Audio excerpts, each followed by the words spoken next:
Amaran media அன்பு நேயர்களுக்கு இனிய காலை வணக்கம். முதலாவதாக வாங்க குவைத்தோட தினார் ரேட்டை பார்த்துடலாம். ஒரு தினார் இந்தியாவின் மதிப்பு 280 ரூபாயாகவும் ஒரு தினார் இலங்கையின் மதிப்பு 982 ரூபாயாகவும் உள்ளது. இது அல்முல்லா எக்ஸ்சேஞ்சோட ஆன்லைன் ரேட் ஆகும். அடுத்தபடி அங்கே குவைத்தோட தங்க விலையை பார்த்துடலாம். 1 கிராம் 24 கேரட் தூய தங்கத்தின் விலை 32 தினார் 568 ஃபில்ஸ் ஆகவும் 1 கிராம் 22 கேரட் தூய தங்கத்தின் விலை 29 தினார் 865 ஃபில்ஸ் ஆகவும் 1 கிராம் 21 கேரட் தூய தங்கத்தின் விலை 28 தினார் 497 ஃபில்ஸ் ஆகவும் 1 கிராம் 18 கேரட் தூய தங்கத்தின் விலை 24 தினார் 426 ஃபில்ஸ் ஆகவும் உள்ளது.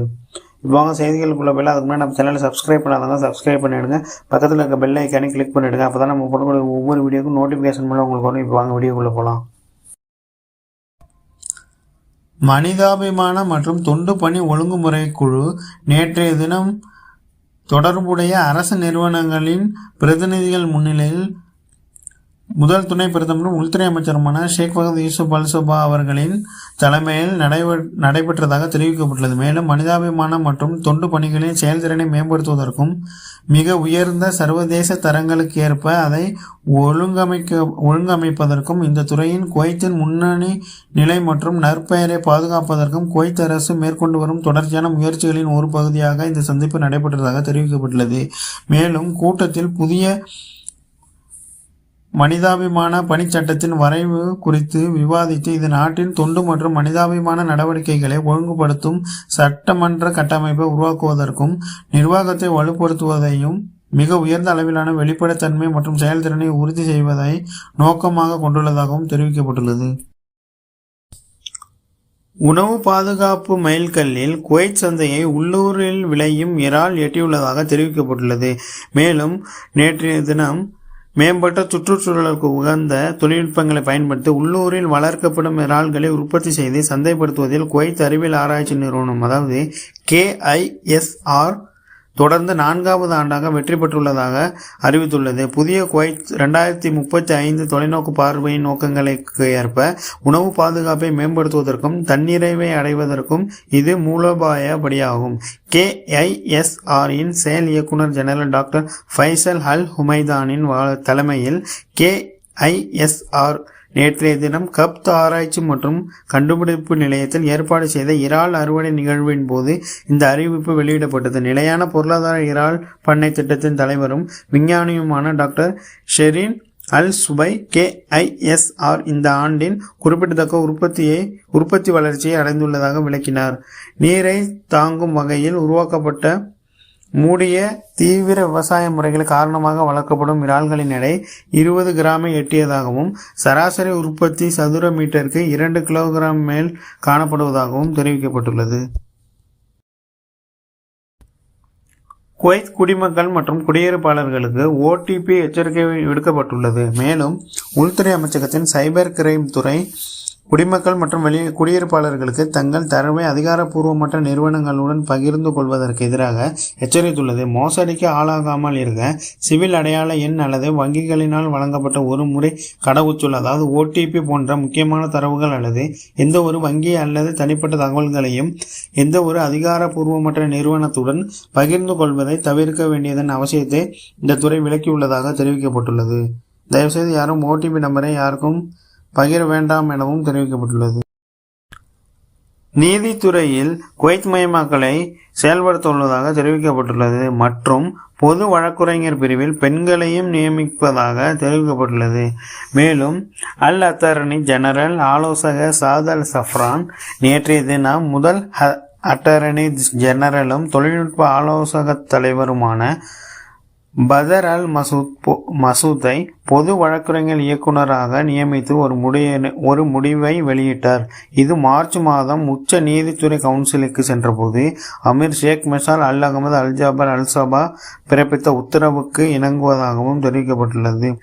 இது தேசிய மனித வளத்தை மேம்படுத்துவதையும் குவைத் திறன்களில் நம்பிக்கையை அதிகரிப்பதையும் நோக்கமாக கொண்ட ஒரு சீர்திருத்த நடவடிக்கையாகும். பொது வழக்குரைஞர்களை குவைத் மயமாக்குவதற்கும் தகுதி வாய்ந்த குடிமக்களுக்கு முக்கியமான நீதித்துறை பதவிகளை வழங்குவதற்கும் ஒரு விரிவான மூலோபாயத்தின் ஒரு பகுதியாக பகுதி மற்றும் சிறப்பு வழக்குரைஞர் அலுவலகங்களில் உள்ள பொது பணியாளர்கள் குழுவை பொது வழக்குரைஞர் அலுவலகத்திற்கும் மாற்றுவது இந்த முடிவில் அடங்கும். சில குவைத் பெண்கள் பொது வழக்குரைஞர் அலுவலகத்திற்கு நியமிக்கப்பட்டது இதுவே முதல் முறை என்பதால் இந்த முடிவு ஒரு குறிப்பிடத்தக்க முன்னுதாரணமாக அமைகிறது. இது அவர்களின் தகுதியையும் நம்பிக்கைக்கு தகுதியானவர்களையும் உறுதிப்படுத்துகிறது. நீதி அமைப்பை ஆதரிப்பதில் அவர்களின் முக்கிய பங்கை எடுத்து காட்டுகிறதாகவும் தெரிவிக்கப்பட்டுள்ளது.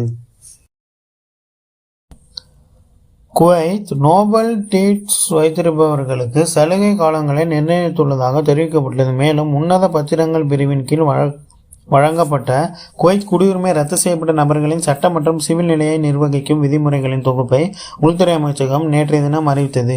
பாதிக்கப்பட்ட நபர்களுக்கு சுமூகமான மாற்றத்தை உறுதி செய்வதை நோக்கமாக கொண்ட புதிய விதிமுறைகள் பயணம், வசிப்பிடம், வேலைவாய்ப்பு, கல்வி மற்றும் சொத்துரிமை தொடர்பான நடவடிக்கைகளை விதிக்கின்றன.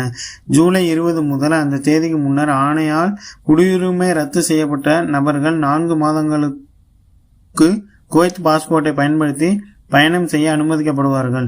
புதிய ரத்து வழக்குகளுக்கு இந்த மாத காலம் ஆணை வெளியிடப்பட்ட தேதியிலிருந்து தொடங்கும். கூடுதலாக பாதிக்கப்பட்ட நபர்களுக்கு அவர்களின் அசல் குடியுரிமையின் பாஸ்போர்ட்டையோ அல்லது குவைத்தில் வசிப்பதற்கான எந்த ஒரு செல்லுபடியாகும் அதிகாரப்பூர்வ ஆவணத்தையோ பெறுவதற்கு அந்தந்த தூதரங்களுடன் ஒருங்கிணைந்து தங்கள் சட்டப்பூர்வ நிலையை திருத்திக் கொள்ள ஒரு வருட கால அவகாசம் வழங்கப்படுகிறது. அமைச்சகத்தின் கூற்றுப்படி இந்த பிரிவின் கீழ் உள்ள நபர்கள் அரசு துறையில் தொடர்ந்து பணியாற்றலாம், அனைத்து நிலைகளிலும் கல்வி கற்கலாம் மற்றும் தனியார் வீடுகளை வைத்திருக்கலாம். இந்த பிரிவின் கீழ் உள்ளவர்களுக்கு 5 வருட கால அவகாசம் வழங்கப்படுகிறது.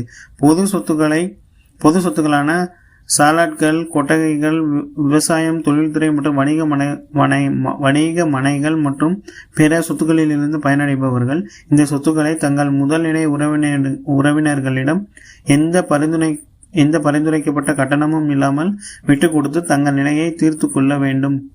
பிந்தையவர்களை குவைத் குடிமக்களாக இருந்தால் தனியாருக்கு சொந்தமான வணிக, முதலீடு மற்றும் தொழில்துறை சொத்துக்கள் மற்றும் காலியாக உள்ள நிலங்களுக்கு 5 ஆண்டுகளுக்கு மிகாமல் சலுகை காலத்தையும் விதிமுறைகள் நிர்ணயிக்கின்றன. கௌரவம் மற்றும் ஒருமைப்பாட்டை பாதிக்கும் நீதிமன்ற தீர்ப்புகள், மாநில பாதுகாப்பு வழக்குகள் அல்லது அவர்களின் அசல் குடியுரிமையை மீண்டும் பெறாமல் அல்லது குவைத் மாநிலத்தில் வசிப்பதற்கான செல்லுபடியாகும் அதிகாரப்பூர்வ ஆவணத்தை பெறாமல் அந்தஸ்தை திருத்துவதற்கான நிபந்தனைகளுக்கு இணங்க தவறினால் குடியுரிமை திரும்ப பெறுதல் ஆணைய அதிகாரப்பூர்வ வர்த்தமானியில் வெளியிட்ட நாளில் இருந்து 1 வருடத்திற்குள் எது விரைவாக வருகிறதோ அதுவரை வழங்கப்படும் சலுகைகள் நிறுத்தி வைக்கப்படுவதாகவும் தெரிவிக்கப்பட்டுள்ளது. குடிமகன் ஒருவர் குவைத்தில் மதுபானம் மற்றும் ஹஷீஷ் வழக்கில் இருந்து விடுதலை செய்யப்பட்டுள்ளதாக தெரிவிக்கப்பட்டுள்ளது. மேலும் இறக்குமதி செய்யப்பட்ட 96 மதுபானங்கள் மற்றும் ஹஷீஷ் பாட்டில்களை வைத்திருந்தது மற்றும் விநியோகித்தது தொடர்பான அனைத்து குற்றச்சாட்டுகளிடமிருந்தும் ஒரு குடிமகனை விடுவித்து நீதிமன்றம் இறுதி தீர்ப்பை வெளியிட்டுள்ளதாக தெரிவிக்கப்பட்டுள்ளது. பாதிக்கப்பட்டவர் அவதூறு குற்றச்சாட்டுகளை எதிர்கொள்வதால் தாக்குதல் புகார்கள் பின்வாங்குவதாக தெரிவிக்கப்பட்டுள்ளது. மேலும் தாக்குதல் நடத்தப்பட்டதாக கூறப்படும் வழக்கு விசாரணை எதிர்பாராத திருப்பத்தை எடுத்துள்ளது.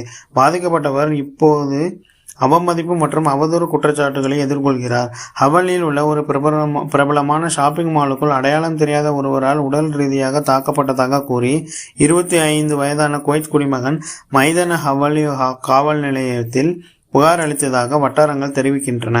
சம்பவத்தின் போது ஏற்பட்டதாக கூறப்படும் காயங்கள் மற்றும் பிற காயங்களை காட்டும் மருத்துவ அறிக்கையை அவர் சமர்ப்பித்தார். இந்த வழக்கு புலனாய்வு துறைக்கு அனுப்பப்பட்டது. கண்காணிப்பு காட்சிகள், அவரது வாகனத்தை கண்காணித்தல் மற்றும் பொது போக்குவரத்து துறையின் உதவியுடன் அவரது மொபைல் எண்ணை பயன்படுத்துதல் மூலம் அதிகாரிகள் சந்தேக நபரை அடையாளம் காண முடிந்தது. சந்தேக நபரை தொடர்பு கொள்ளப்பட்டது. அவர் தானாக முன்வந்து விசாரணைக்கு ஆஜரானார். விசாரணையின் போது அவர் வாக்குவாதத்தில் ஈடுபட்டதாக ஒப்புக்கொண்டார். ஆனால் புகார்தாரர் தன்னை தாக்கும் மற்றும் ஆபாச மொழியை பயன்படுத்தியதாக கூறப்பட்டதால் தான் தூண்டப்பட்டதாக கூறினார். இதன் விளைவாக அவமதிப்பு மற்றும் அவதூறுக்காக சட்ட நடவடிக்கையை எதிர்கொள்ள புகார்தாரரையும் சேர்த்து விசாரணை விரிவுபடுத்தப்பட்டுள்ளதாக தெரிவிக்கப்பட்டுள்ளது. வார இறுதியில் குவைத் கடும் வறட்சியை சந்திக்க இருப்பதாக தெரிவிக்கப்பட்டுள்ளது. மேலும் குவைத் வானிலை ஆய்வு மையம் வரவிருக்கும் வார இறுதி முழுவதும் பகலில் மிகவும் அதிகமான வெப்பமான வானிலையும் இரவில் வெப்பமான வானிலையும் இருக்கும் என கணித்துள்ளது. இந்திய பருவமழை காற்றழுத்த தாழ்வு மண்டலத்தின் விரிவாக்கத்தால் இந்த வானிலை வானிலை முறை பாதிக்கப்படுவதாக தெரிவிக்கப்பட்டுள்ளது. மேலும் வடமேற்கு திசையிலிருந்து லேசான முதல் மிதமான வேகம் வரை காற்று வீசும் என்றும் அவ்வப்போது சிதறிய மேகங்கள் வீசும் என்றும் வானிலை ஆய்வு இயக்குனர் ஜெனரல் தரார் அலி நேற்றைய தினம் தெரிவித்துள்ளதாக தெரிவிக்கப்பட்டுள்ளது. மேலும் வெப்பநிலை 46 முதல் 49 டிகிரி செல்சியஸ் வரை இருக்கும் என்றும் வடமேற்கு திசையிலிருந்து மணிக்கு 8 கிலோமீட்டர் முதல் 28 கிலோமீட்டர் வேகத்தில் காற்று வீசப்படும் என கணிக்கப்பட்டுள்ளதாக தெரிவிக்கப்பட்டுள்ளது. குவைத்தில் தங்க பொழிவை வெளிப்படுத்தும் அரிய நிலவு தோன்றியதாக தெரிவிக்கப்பட்டுள்ளது. மேலும் நேற்றைய தினம் மாலை குவைத் வானத்தில் கசல்லி மூன் என்று அழைக்கப்படும் ஒரு அரிய மற்றும் மயக்கும் முழு நிலவு ஒளிர்ந்ததாகவும் அதன் தனித்துவமான பிரகாசத்தால் வானியல் ஆய்வாளர்களை கவர்ந்ததாகவும் தெரிவிக்கப்பட்டுள்ளது. அல் அஜைரி அறிவியல் மையம் இந்த நிகழ்வை இந்த ஆண்டின் மிகவும் எதிர்பார்க்கப்பட்ட வானியல் நிகழ்வுகளில் ஒன்றாக விவரித்துள்ளதாக தெரிவிக்கப்பட்டுள்ளது. அப்தலி சாலை பராமரிப்பு திட்டத்தை பொதுப்பணி அமைச்சர் கண்காணித்ததாக தெரிவிக்கப்பட்டுள்ளது. மேலும் பொதுப்பணித்துறை அமைச்சர் டாக்டர் நூரா அல் மஷான் நேற்றைய முன்தினம் அப்தலி சாலையில் ஆய்வு பயணத்தை மேற்கொண்டு தற்போது நடைபெற்று வரும் விரிவான பராமரிப்பு பணிகளின் முன்னேற்றத்தை ஆய்வு செய்ததாக தெரிவிக்கப்பட்டுள்ளது. மேலும் வருகையை தொடர்ந்து ஒரு செய்தி குறிப்பில் டாக்டர் அல் மஷான் திட்ட காலக்கெடுவை கடைபிடிப்பதற்கும் சாலை மேம்படுத்துதல் அனைத்து அங்கீகரிக்கப்பட்ட தொழில்நுட்ப தரநிலைகளையும் பூர்த்தி செய்வதை உறுதி செய்வதற்கும் அமைச்சகத்தின் உறுதிப்பாட்டிற்குள் இந்த ஆய்வு வருகிறது என்று வலியுறுத்தினார். மனித வளத்திற்கான பொது ஆணையகம் அதிகரித்து வரும் வெப்பநிலை காரணமாக திறந்தவெளி பகுதிகளில் தொழிலாளர்கள் யாரும் பகல் நேரங்களில் வேலை செய்ய வேண்டாம் என தெரிவிக்கப்பட்டுள்ளது. மேலும் நீங்கள் இருக்கும் பகுதியில் யாரேனும் வேலை செய்தால் உடனடியாக நீங்கள் 24936192 என்ற இலக்கங்கள் ஊடாக புகார்களை தெரிவிக்கலாம் எனவும் தெரிவிக்கப்பட்டுள்ளது.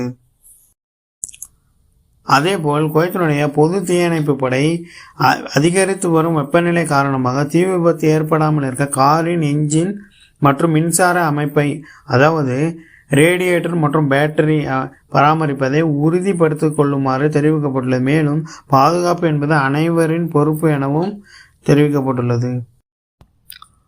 கொளுத்தும் வெயிலில் அவற்றின் துயரத்தை போக்கும் முயற்சியில் ஈராக் இளைஞர் ஒருவர் தெருநாய்களுக்கு ஐஸ் மற்றும் நீரை கொடுத்து அவற்றின் பாதுகாப்பை உறுதி செய்தார் என தெரிவிக்கப்பட்டுள்ளது.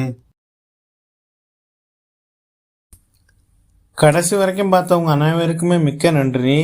இந்த காணொலியை பற்றி உங்களோட கருத்தை மறக்காம கீழே பதிவு பண்ணுங்க. நன்றி, வணக்கம்.